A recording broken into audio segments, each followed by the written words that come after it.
Hello everyone, this is Joshua Smith of Apollo's Artifacts.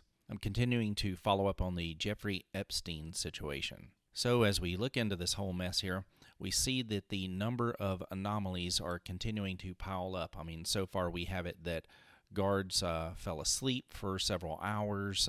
They did not check on Epstein. Supposedly they had faked some of their documentation saying that they had. A cellmate who was supposed to be there was removed hours earlier. There are varying reports as to whether or not he was actually on suicide watch.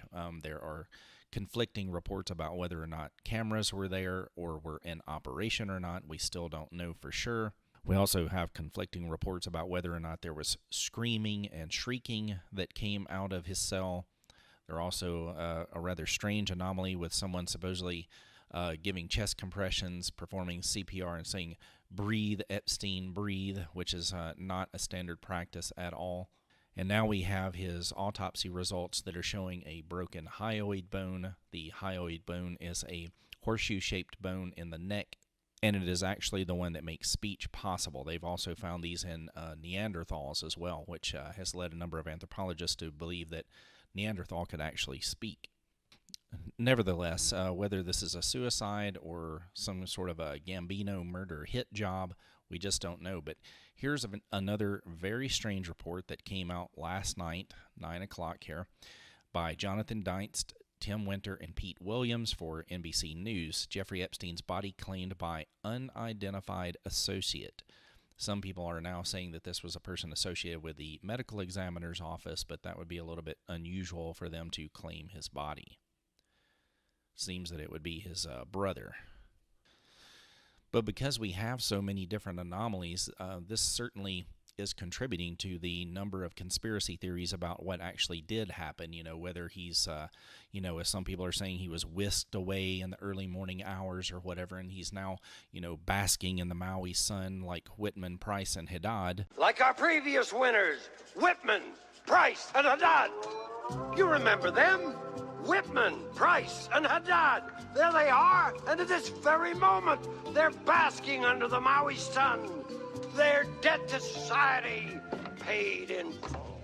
Or if he's in Israel or something like that, there's so much speculation, it's completely rampant, and the authorities are to blame for that because we do not have a straight story about what is going on or what has happened.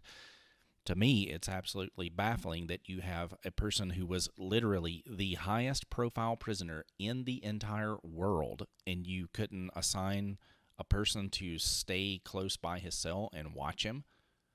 I know that there's all kinds of other situations where they watch people very closely. You most certainly could make sure that this man was being watched at all times.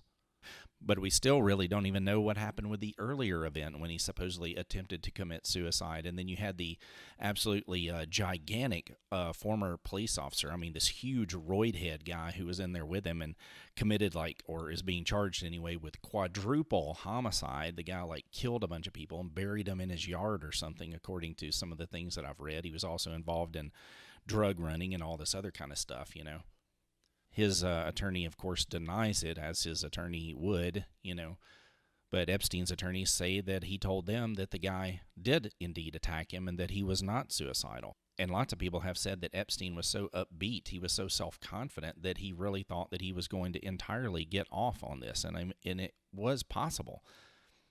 He was going to take the route of this is double jeopardy, that he's already been tried for these crimes or crimes so similar to this that he couldn't be tried for it a second time. This guy really thought that he was either going to get another sweetheart deal or was going to get out entirely. I haven't yet seen any pieces of evidence whatsoever that said that the guy was, so distraught that he was ready to end it all. Especially not in this manner when it would have been rather difficult. They intentionally make it difficult to do this. But I just thought that we would add this to the pile of accumulating anomalies here, that we have this unidentified associate coming to pick up his body. Was it Ghislaine Maxwell? Does anybody know? I think they found her now, and she's running around with some sort of a wealthy tech guru person or whatever.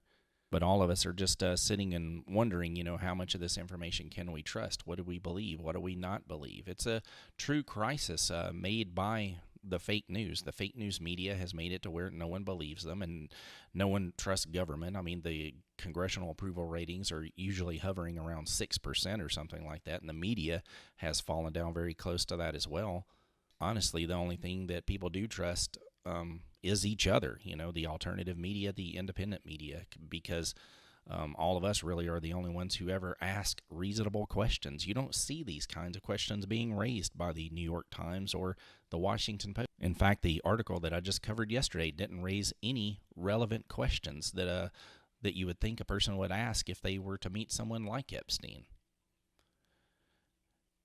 Anyway, I have another episode coming up soon, so like, subscribe, and share. Thank you.